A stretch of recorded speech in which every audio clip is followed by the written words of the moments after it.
Verdin niye, verdin niye, verdin mənə ümid niye?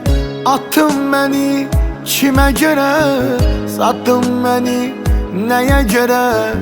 Bu tökülen gözyaşların cezasını göreceksen, sen yandıran yüreğimin hesabını vereceksen, ay özünden razı olan Allah senden narazıdır.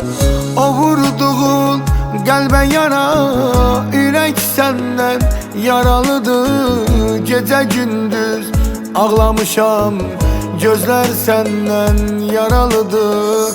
Seni menden alan insan Allah cevabını versin.